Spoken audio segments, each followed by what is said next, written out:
अस्सलाम वालेकुम friends, welcome back to your channel learn with us. आज की वीडियो में हम डिस्कस करने वाले हैं फॉर्म्स ऑफ गवर्नमेंट को। ये टॉपिक पॉलिटिकल साइंस का है।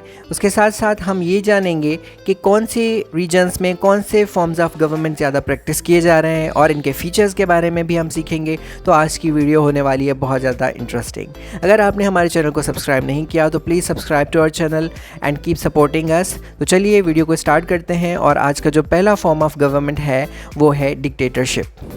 तो जो डिक्टेटरशिप होती है उसमें एक इंसान जो है वो रूल कर रहा होता है या स्मॉल ग्रुप ऑफ पीपल जो है वो पूरे कंट्री को रूल कर रहे होते हैं। ये हमेशा बाय फोर्स आते हैं, यानी कि कोई लीगल रास्ता लेके नहीं आते। इसके साथ साथ डिक्टेटरशिप के अंदर आपके पास फ्रीडम ऑफ स्पीच नहीं होती, मीडिया पूरा सेंसर्ड होता है, कंट्रोल्ड होता है। उसके साथ साथ इनकी पावर्स अनलिमिटेड होती हैं, ये अनलिमिटेड पावर का इस्तेमाल कर रहे होते हैं। डिक्टेटर्स जो हैं वो अपनी जो है एडमिनिस्ट्रेशन को अथॉरिटेटिवली चला रहे होते हैं, अकॉर्डिंग टू लॉ नहीं चलाते। उसके बाद अगर हम देख लें कि इनका टेन्योर जो होता है वो फिक्स नहीं होता, जब तक ये चलाने की कोशिश करते हैं जब तक चल सकता है, उसके बाद कोई अगर इशू आता है तो वो ख़त्म होता है। इसकी एग्जांपल्स हैं एडोल्फ हिटलर एक जर्मनी का डिक्टेटर था जिसको हम जो है सेकेंड वर्ल्ड वॉर के लिए भी समझते हैं रिस्पॉन्सिबल है।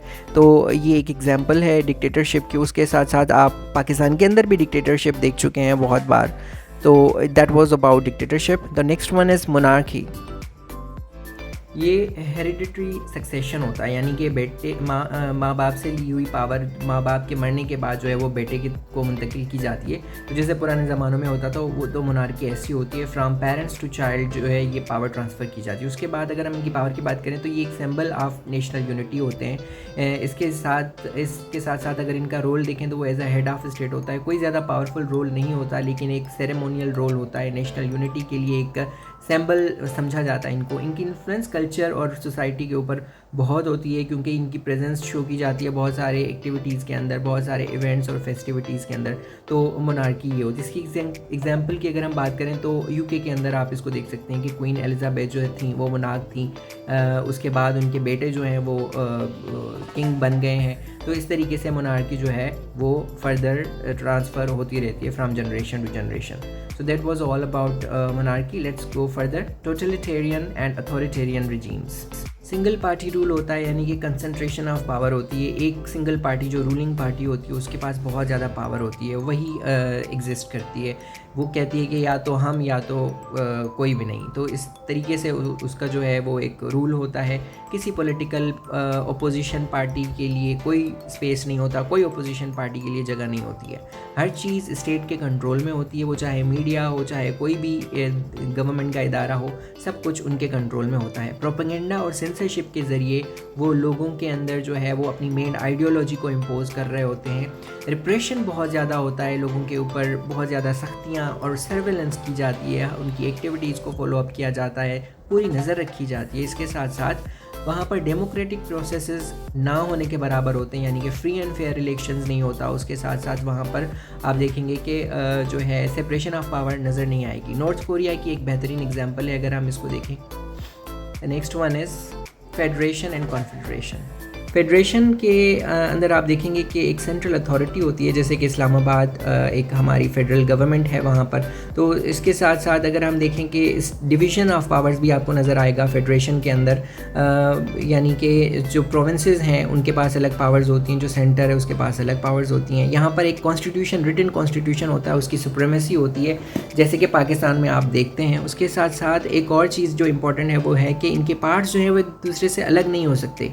कोई भी वॉलंटरी एग्जिट नहीं ले सकता, यानी कि सिंध या पंजाब या कोई भी इसका जो पार्ट है वो अलग नहीं हो सकता। उसके अलावा अगर हम बात करें कॉन्फेडरेशन की, तो यहाँ पर कॉन्फेडरेशन के अंदर डिसेंट्रलाइज्ड अथॉरिटी होती है, यानी कि कोई भी सेंटर जो है वो पावरफुल नहीं होता। वॉलंटरी एसोसिएशन होता है कंट्रीज़ का, जैसे कि यूरोपियन यूनियन में है। लिमिटेड सेंट्रल गवर्नमेंट होती है, यानी कि कोई भी जो गवर्नमेंट है वो आप देखेंगे कि किसी भी टाइम छोड़ सकती है, जैसे ब्रिटेन ने छोड़ दिया था। आगे हम बढ़ते हैं, फेडरल और यूनिटरी सिस्टम की बात करते हैं। तो फेडरेशन सिस्टम हम पहले ही डिस्कस कर चुके हैं, सेम है। सेंट्रल अथॉरिटी होती है, डिवीजन ऑफ पावर्स होती हैं, सुप्रीमेसी ऑफ सेंटर होती है, सेंट्रल लॉ होता है। उसके अलावा उसके पार्ट सेपरेट नहीं हो सकते। तो इसकी एग्जांपल तो क्लियरली आप पाकिस्तान के अंदर देखते हैं। जबकि यूनिटरी सिस्टम वो होता है जिसके अंदर सिर्फ एक सिस्टम आपको नज़र आता है, वो सेंट्रलाइज्ड अथॉरिटी होती है।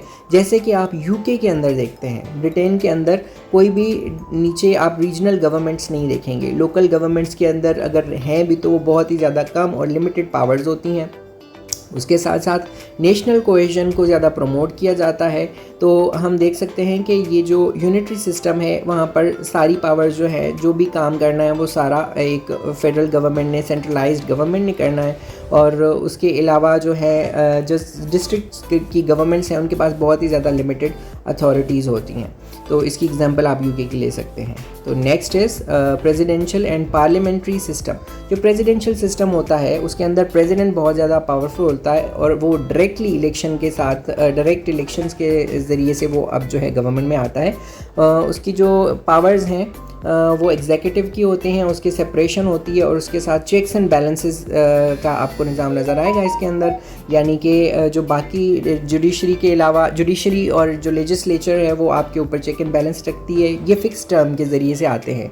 जबकि पार्लियामेंट्री सिस्टम के अंदर आप देखते हैं फ्यूजन ऑफ पावर्स, यानी कि लेजिस्लेचर के पास अपनी पावर्स हैं और उसके साथ साथ जो पीएम बनेगा वो इनडायरेक्ट इलेक्शन से बनेगा, यानी कि पार्लियामेंट चूज़ करती है पीएम को। और पीएम जो है वो किसी भी time vote of no confidence के ज़रिए से जो है निकाला जा सकता है उसको।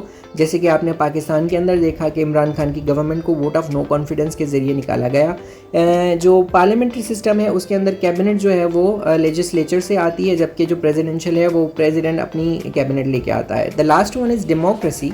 डेमोक्रेसी आपको पता है कि ये एक पॉपुलर सॉवरेंटी है, यानी कि लोगों की जो है पॉपुलैरिटी, ये पॉपुलैरिटी का मतलब यहाँ पे आप ले सकते हैं कि लोग, आवाम, उनकी सॉवरेंटी है, वो जिसे चाहें वो लेके आते हैं।